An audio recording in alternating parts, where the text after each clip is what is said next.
Shloka number 19 इहैव तैर्जितः सर्गः इहैव तैर्जितः सर्गः येषां साम्ये स्थितं मनः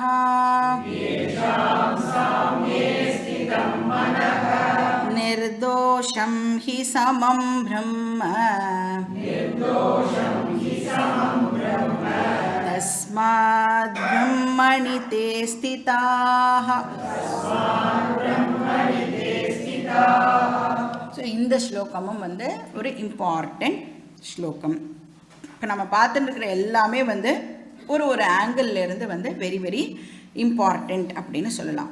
பட் இந்த ஸ்லோகம் ஏன் இம்பார்ட்டண்ட் அப்படின்னு பார்த்தா, ஜென்ரலாக ஒரு டிஸ்கஷன் இருக்குது.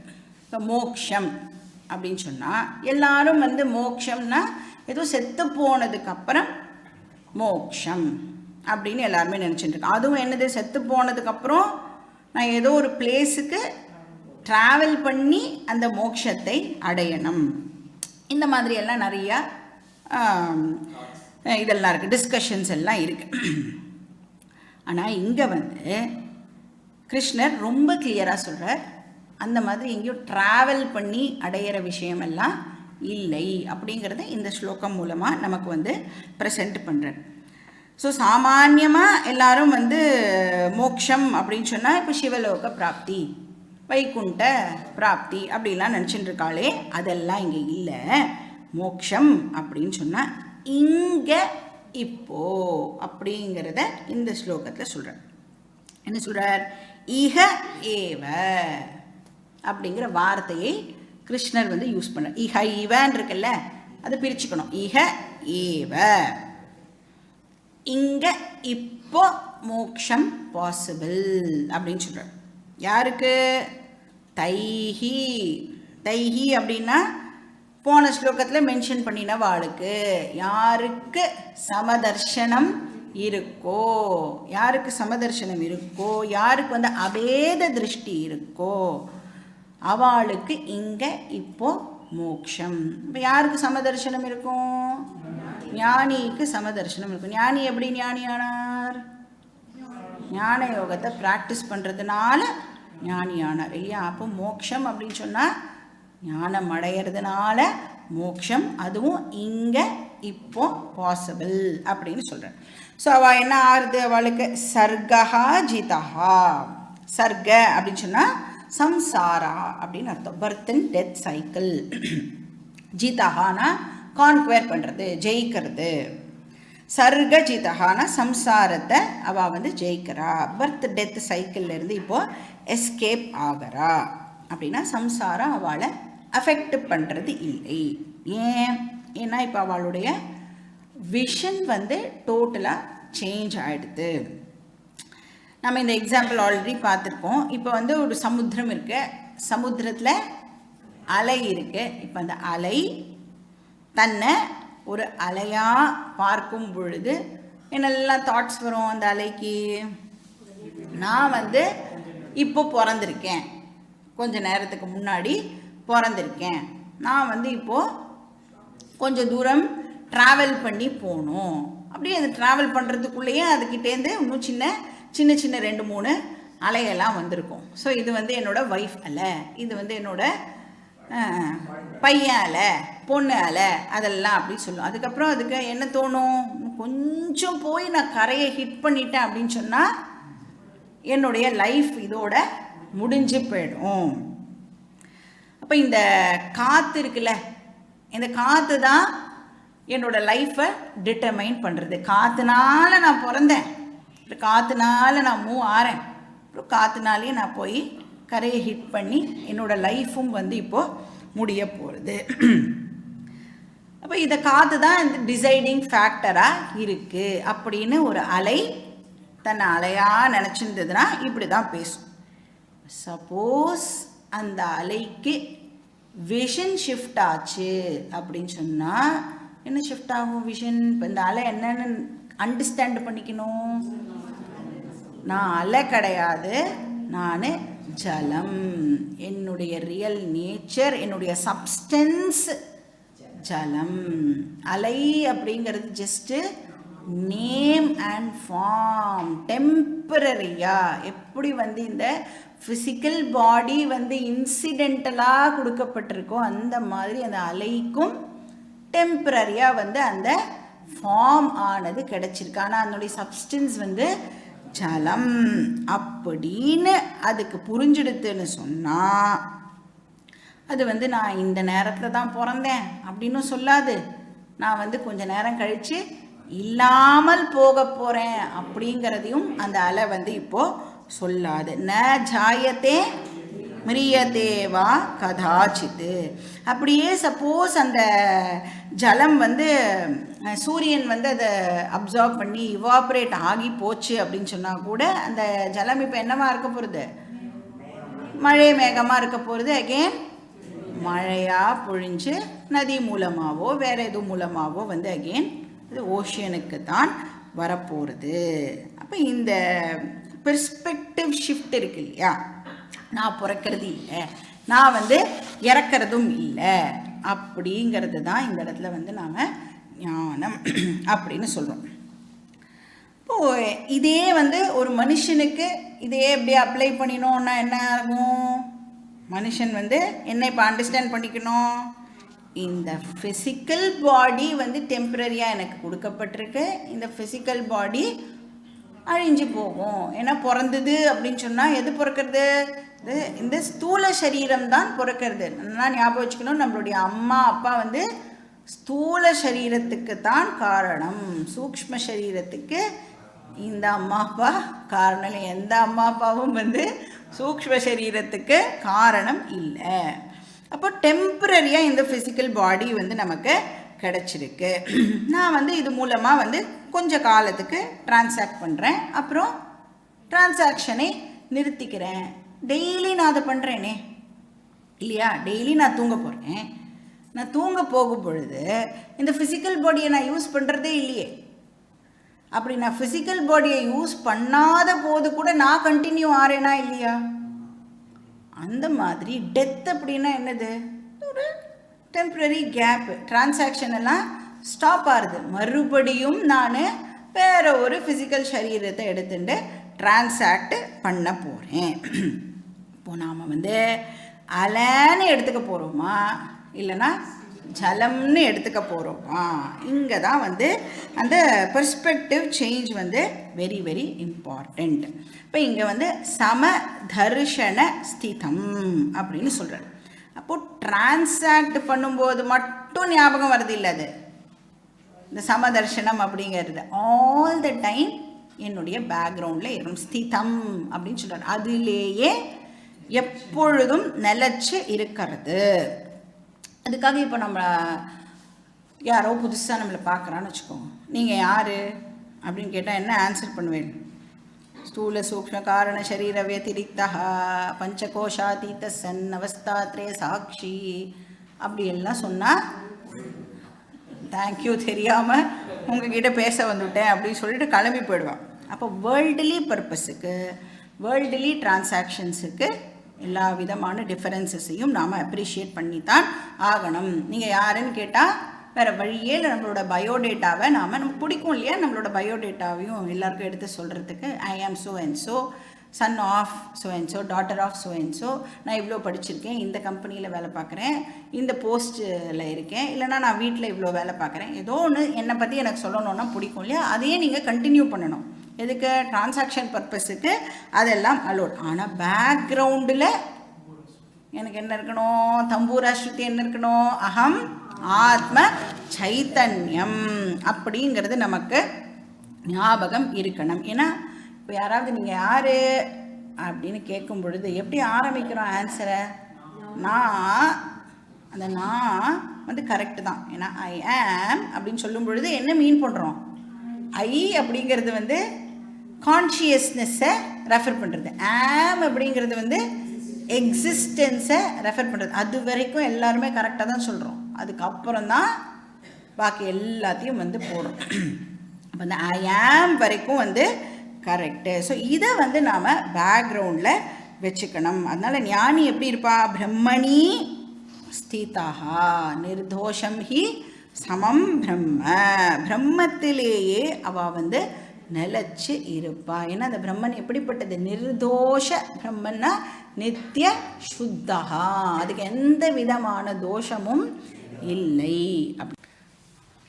இப்போ நாம் பார்த்துட்டு இருக்கிற போர்ஷனில் கிருஷ்ணர் வந்து ஞான யோகா டாப்பிக்கை பற்றி நமக்கு டிஸ்கஸ் பண்ணிட்டு இருக்கார். ஸோ இந்த சாப்டருடைய 13வது ஸ்லோகத்திலேருந்து 21வது ஸ்லோகம் வரைக்கும் ஞான யோகம் டாபிக். ஸோ ஞான யோகம் அப்படின்னா என்னது? என்னுடைய ரியல் ஐயை டிஸ்கவர் பண்ணுறதுக்கு நாம் அண்டர்கோ பண்ணுற ப்ராசஸுக்கு பேர் ஞான யோகம்.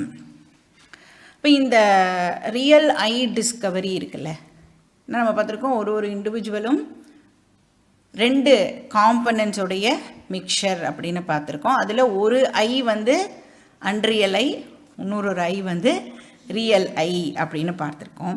இப்போ இந்த ரியல் ஐயை நான் தெரிஞ்சுக்கிறேன்ல, நான் அண்டர்ஸ்டாண்ட் பண்ணிக்கிறேன்ல, இந்த அண்டர்ஸ்டாண்டு பண்ணிக்கிறதே வந்து 2 ஸ்டேஜஸில் இந்த அண்டர்ஸ்டாண்டிங் ஆனது நடக்கிறது அப்படின்னு நாம் பார்த்தோம்.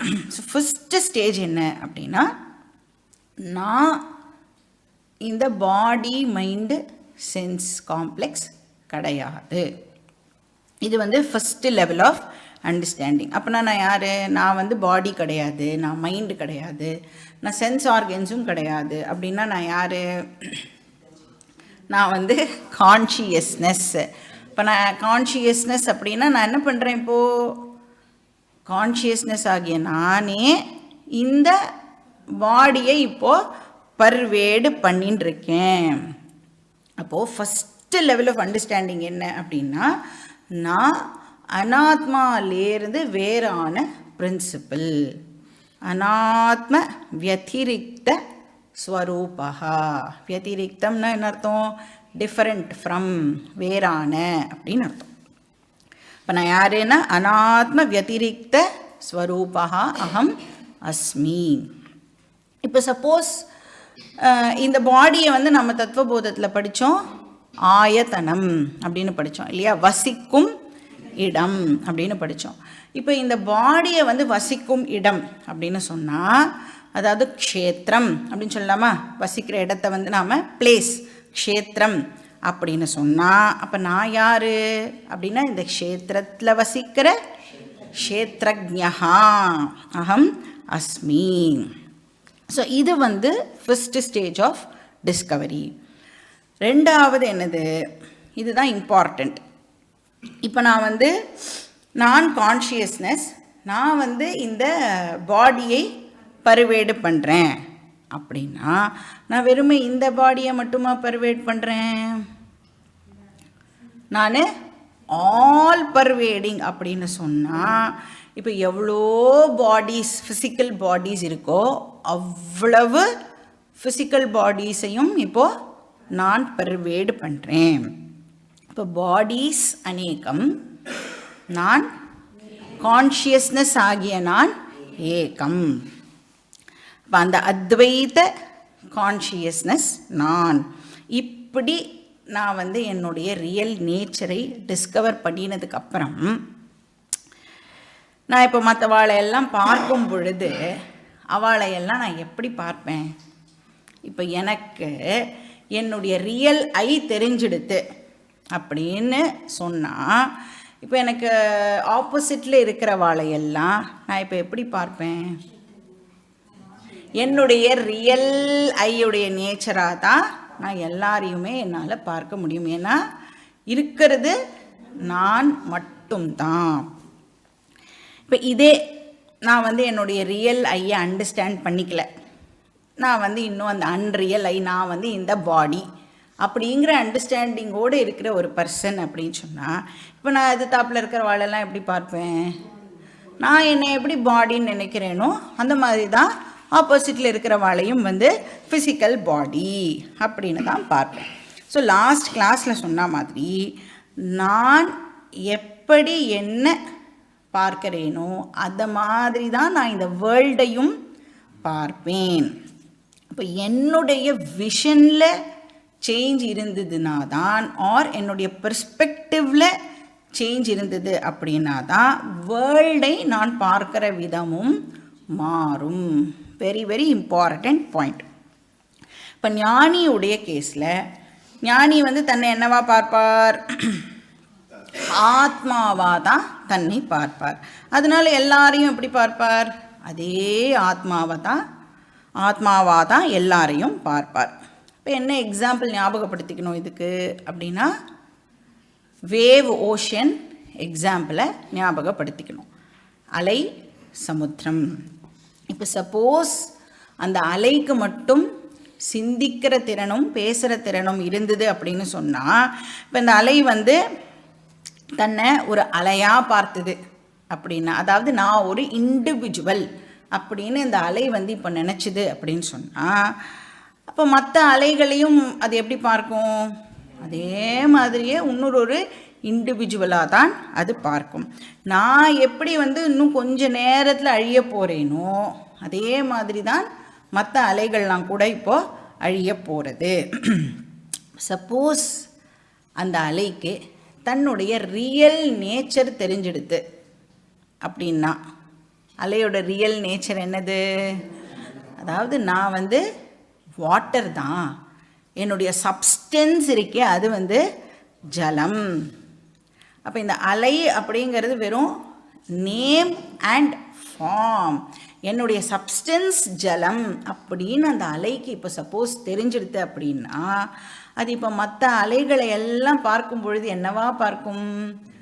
ஜலமாக தான் பார்க்கும். அதால் வந்து அது இன்னொரு இண்டிவிஜுவல் அலை அப்படின்னு பார்க்கவே முடியாது. அப்போ எங்கே வந்து அந்த விஷன் சேஞ்ச் ஆகிடுது அப்படின்னு சொன்னால், என்னுடைய அண்டர்ஸ்டாண்டிங் ப்ராப்பர் ஆகிடுது அப்படின்னு சொன்னால், நான் இந்த வேர்ல்டை பார்க்குற விதமும் வந்து ப்ராப்பராக ஆகிடும். அப்போ அந்த அலை வந்து இனிமேல் என்ன பார்க்கும்னா வெறும் ஜலத்தை மட்டுமே பார்க்கும். அதனால கிருஷ்ணர் என்ன சொல்கிறார்? வித்யா வினய சம்பன்னே பிராமணே கவி ஹஸ்தினி சுனிச்சைவ ஸ்வபாகேச்ச பண்டித சமதர்ஷினா அப்படின்னு பார்த்தோம். அப்போ அந்த ஞானம் மட்டும் நமக்கு வந்துடுது அப்படின்னு சொன்னால், நம்ம எல்லாரையும் எப்படி பார்ப்போம்? என்னை எப்படி பார்க்கிறேனோ அதே மாதிரி தான் நான் மற்ற எல்லாரையும் கூட பார்ப்பேன். இப்போ நான் வந்து என்னுடைய ரியல் நேச்சர் ஆத்மானு டிஸ்கவர் பண்ணினதுக்கப்புறம் மற்ற எல்லாருடைய ரியல் நேச்சரும் கூட ஆத்மாதான் அப்படின்னு எனக்கு தெரிஞ்சிடும். அப்போ அந்த தேகங்கள்லாம் இருக்கே அதெல்லாம் பின் என்னது? இந்த ஃபிசிக்கல் பாடிலாம் இருக்கே அதெல்லாம் என்னது? நாம ரூபம். இப்போ நான் வந்து என்னை இம்மார்டல் ஆத்மாவாக பார்த்தேன் அப்படின்னா மற்றவாளையும் நான் எப்படி பார்ப்பேன்? அதே மாதிரி அழியாத ஆத்மாவாக தான் பார்ப்பேன். இப்போ பார்க்கறது அப்படிங்கிற வார்த்தையே நான் யூஸ் பண்ணும் பொழுது நீங்கள் எப்படி அதை புரிஞ்சுக்கிறதுன்னு புரிஞ்சுக்கணும். It's not literally seeing with your ice. அது வந்து அந்த அறிவோட பார்க்கறது, அறிவு கண்ணுன்னு சொல்லுவாள்ல, அந்த டிசர்ன் பண்ணுறதுன்னு ஒன்று இருக்குல்ல, அந்த மாதிரி இந்த வார்த்தையை நாம் அண்டர்ஸ்டாண்ட் பண்ணிக்கணும். அப்போ இந்த இன்னர் நேச்சரை டிஸ்கவர் பண்ணினதுக்கு அப்புறம் டெஃபினட்டாக ஒரு ஞானியால் இந்த சரீரத்தோடைய அட்டாச்மெண்ட் வச்சுக்க முடியாது. ஏன்னா அது நானே கிடையாதே இல்லையா? அது வந்து அனாத்மா. ஒரு உயர்ந்த விஷயத்தை தெரிஞ்சிட்டதுக்கப்புறம் அதை விட லோவராக இருக்கிற விஷயத்துக்கு நம்மளுடைய ஃபோக்கஸ் போகவே போகாது. இருக்கிறதுலேயே ஹையஸ்ட்டு நான் வந்து டிஸ்கவர் பண்ணிட்டேன் அப்படின்னு சொன்னால் அதுக்கு கீழே இருக்கிற விஷயங்கள்லாம் வந்து என்னுடைய அட்டென்ஷனை கெயின் பண்ணுமா அப்படின்னா பண்ணாது. அப்போ நிர்தோஷம் ஹி சமம் பிரம்ம தஸ்மாத் பிரம்மணி தே ஸ்திதாக. அப்போ அந்த வைஸ் பீப்புள் இருக்காளே, ஞானி இருக்காளே, அவள் எப்படி இருப்பா? பிரம்மணி தே ஸ்திதா, அந்த பிரம்மன்லேயே நிலச்சிருப்பா. அப்படின்னா அந்த நாலேஜோடவே எப்போதும் இருப்பா. இப்போ ஃபிசிக்கல் பாடி மேலே அப்சஷன் எல்லாம் இருக்கவே இருக்காது. இப்போ அதுக்காக வந்து அந்த பர்சன் வந்து இப்போ சப்போஸ் ஒரு பர்சனுக்கு ஞானம் வந்துடுது அப்படின்னா தன்னோட உடம்பையே கவனிச்சிக்க மாட்டாரா அப்படின்னா டெஃபினட்டாக அந்த உடம்புக்கு என்னெல்லாம் பண்ணிக்கணுமோ அதெல்லாம் பண்ணிப்பார். ஏன் அந்த உடம்புக்கு என்னெல்லாம் பண்ணிக்கணும்? என்ன ஐடியாவோட ஞானி தன்னுடைய உடம்பை பார்த்துப்பார்? அது ஈஸ்வராவுடைய ப்ராப்பர்ட்டி, நான் வெறும் ட்ரஸ்டி. பகவான் எனக்கு இந்த சரீரத்தை கொடுத்துருக்கார், அதனால் நான் இப்போ பகவான் என்கிட்ட ஒரு விஷயத்தை கொடுத்துருக்காருன்னா நான் எப்படி பார்த்துக்கணும் அதை, இல்லையா? பத்திரமாக அதை நான் பார்த்துக்கணும். ஸோ அந்த ஆட்டிடியூடோட ஞானி தன் உடம்பை பார்த்துக்கணும்னு, உடம்பு சரியில்லைன்னா அதுக்கு என்னவோ அதை பண்ணணும், இல்லைன்னா ஹெல்த்தை மெயின்டைன் பண்ணணும்னா அதுக்கு என்ன பண்ணணுமோ அதையும் பண்ணுவார். ஆனால் அவர் எப்பயுமே எதோடு இருப்பார்னு இந்த பிரம்ம ஞானத்தோடு இருப்பார். நிர்தோஷம் பிரம்ம. நிர்தோஷம் அப்படின்னா டிஃபெக்ட் ஃப்ரீ அப்படின்னு அர்த்தம். பிரம்மனுக்கு எந்த விதமான தோஷமும் கிடையாது. இதே நம்ம வேறு ஏதாவது ஒரு அனாத்மா ஆப்ஜெக்ட் எடுத்துட்டோம் அப்படின்னு சொன்னால் அது முழுக்க என்ன இருக்கும்? தோஷம் இருக்கும். தோஷத்ரயம் நாம் படிச்சிருக்கோம் இல்லையா? துக்க மிஸ்ரிதத்துவம், பந்தகத்துவம், அதிருப்திகரத்துவம் அப்படிங்கிற 3 தோஷம் நீங்கள் எந்த ஆப்ஜெக்டை எடுத்துட்டாலும் டெஃபினட்டாக இருக்கும். ஆனால் பிரம்மனுக்கு அந்த மாதிரி எந்த விதமான தோஷங்களும் கிடையாது. துக்க மிஸ்ரிதத்துவம்னா என்ன அர்த்தம்? இப்போ நம்ம ஏதோ ஒரு ஆப்ஜெக்டை அடையணும்னு ஆசைப்படுறோம் இல்லையா? இப்போ ஒரு கார் வாங்கணும், வீடு வாங்கணும் அப்படிலாம் ஆசைப்படுறோம்ல. இப்போ அந்த ஆப்ஜெக்ட் அப்படியே நம்மளுக்கு ஜாலியாக கிடச்சிடுமா அப்படின்னா அதை அடையிறதுக்கு எவ்வளோ கஷ்டத்தை நாம் அண்டர்கோ பண்ண வேண்டியிருக்கு. இப்போது பணம் கொடுத்து ஒரு பொருள் வாங்கணும்னா பணம் என்ன சும்மா நம்மளுக்கு கிடச்சிடுமானா அதுக்காக நாம் உழைக்க வேண்டியிருக்கு. அப்போ துக்க மிஸ்ரி தத்துவம், mixture of pleasure and pain. நீங்கள் எந்த விஷயத்தை அடைஞ்சாலும் டெஃபினட்டாக பெயினும் இருக்கும், ப்ளஷரும் இருக்கும். அதுக்கப்புறம் என்னது? பந்தகத்துவம். இப்போ ஒரு விஷயத்தை அடைஞ்சிட்டோம் அப்படின்னு சொன்னால் என்ன ஆயிடுறது? அது மேலே நம்மளுக்கு ஒரு அட்டாச்மெண்ட் டெவலப் ஆகிடுறது. அது இல்லாமல் இனிமேல் என்னால் இருக்க முடியாது அப்படிங்கிற மாதிரி அந்த பொருள் நம்மளை பைண்ட் பண்ணிடுறது அப்படின்னு சொல்லலாம். 3வது என்னது? அதிருப்திகரத்துவம். ஒரு கார் இருந்ததுன்னா போரும் தானே, ஆனால் என்ன ஆசைப்படுறோம்? இன்னொரு கார் இருந்ததுன்னா நன்னா இருக்கும்ல. 3 பெட்ரூம் வீடு இருந்ததுன்னா என்ன ஆசை வருது? 4 பெட்ரூம் வீடு இருந்ததுன்னா நன்னா இருக்கும்ல. அப்போ ஆசைக்கு ஒரு அளவு இருக்கா அப்படின்னா அளவில்லை. அப்போ அந்த திருப்தி அப்படிங்கிறது இந்த அனாத்மா விஷயங்களை அடையிறது மூலமாக நமக்கு ஏற்பட போகிறது இல்லை. இதே பிரம்மனை நாம் அண்டர்ஸ்டாண்ட் பண்ணிட்டோம் அப்படின்னு சொன்னால் அந்த பூர்ணத்துவம் நமக்கு கிடைக்கிறது. ஏன்னா பிரம்மன் நிர்தோஷம், டிஃபெக்ட் ஃப்ரீ பிரம்மன் அது.